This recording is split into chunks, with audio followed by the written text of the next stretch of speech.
are making a staple in the kitchen. It's something that I grew up eating. It's one of my favorites in my book, The Comfortable Kitchen. It is a pasta alla vodka, and I'm gonna show you how to make it. To start off our sauce, we're gonna add some diced pancetta. We've got 4 ounces. I buy it already pre-diced, which I love, but you can obviously buy a hunk of it and then dice it up yourself. We're gonna get this kind of nice and crisp, kind of like bacon. Just gonna check on it, toss it occasionally until the fat kind of renders and they get a little crispy. Meanwhile, I'm gonna chop up what's going in next. We're gonna add some shallot and garlic to our sauce. So I'm just gonna dice up 2 large shallots, about 3/4 of a cup diced. That's gonna go in our sauce. So after it gets crispy, it's gonna take like 5 to 7 minutes to kind of get that crisp on it. We're gonna add in our shallot and garlic. We've got 3 cloves of garlic in there. You can do more, you can do less.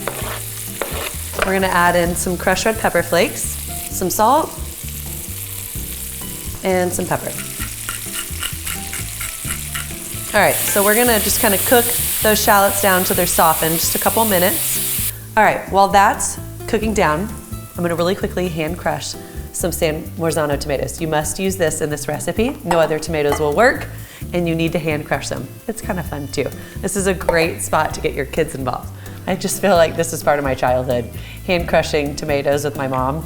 So my grandfather is Italian. My mom is half Italian, which makes me a quarter Italian. Don't come at me, I know no Italian. I'm really not Italian. I'm an Italian, very small percentage Italian American. But my grandfather's style of cooking and my mom's style of cooking did, luckily, inspire me and teach me and influence me in the kitchen. So one of the key ingredients in a pasta alla vodka is none other than vodka. Why, you ask? It seems kind of odd, and you probably were confused as to why vodka's in it, but it's kind of like cooking with wine. It's gonna add a great depth.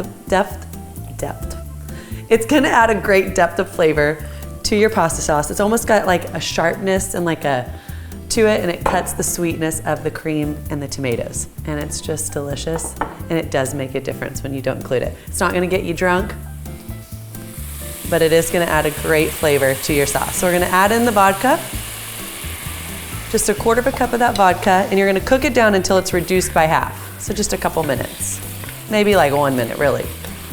And just like wine, the vodka's gonna cook down. You're not drinking a cup of vodka. It's gonna cook down in there and just add flavor. It's not like drinking booze. All right, after that, we're gonna add in our hand-crushed tomatoes. And we're gonna kind of pause here. We got other things coming into this sauce, but right now we're gonna let this simmer while we cook our pasta. Now, with a vodka sauce, you can really use whatever type of pasta you want. My personal preference is some Orecchiette. These little ears is what I think it translates to be. Just like catch in the little nooks and crannies all the sauce.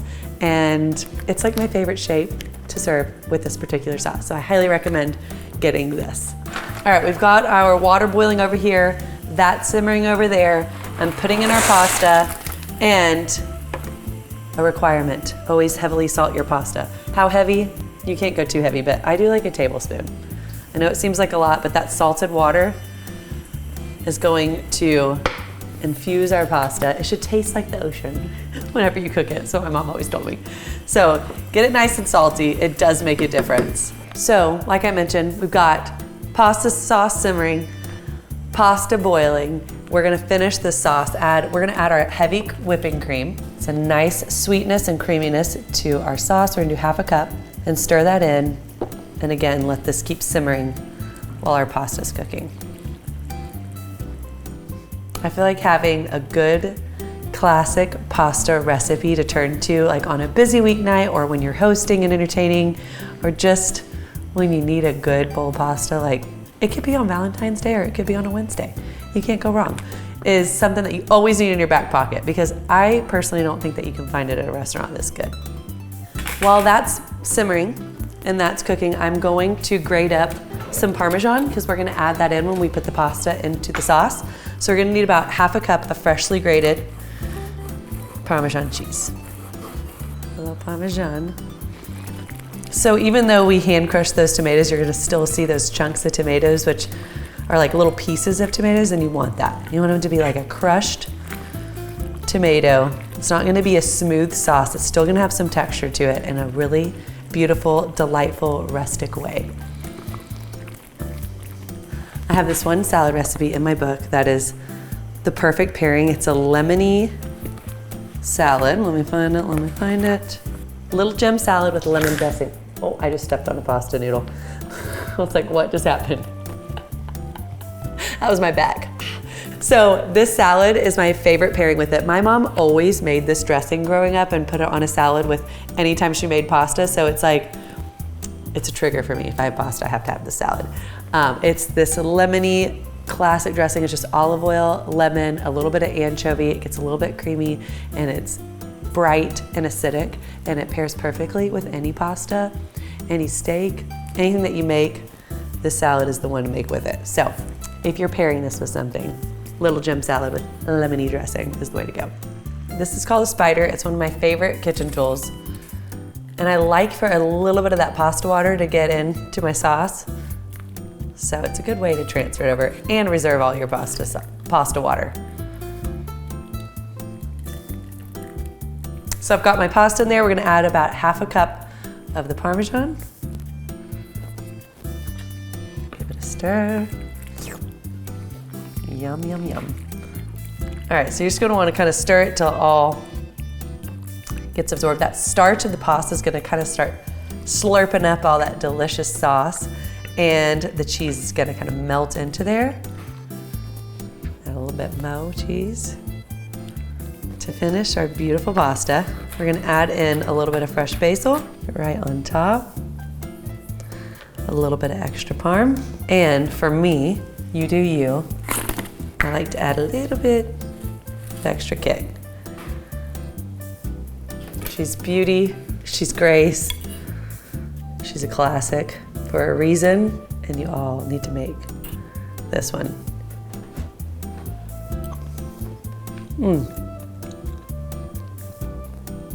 Fantastico. That's probably not a word. The little bites of pancetta in there, and then like the sweetness from the tomatoes and the sharpness from the vodka. It's just fabulous.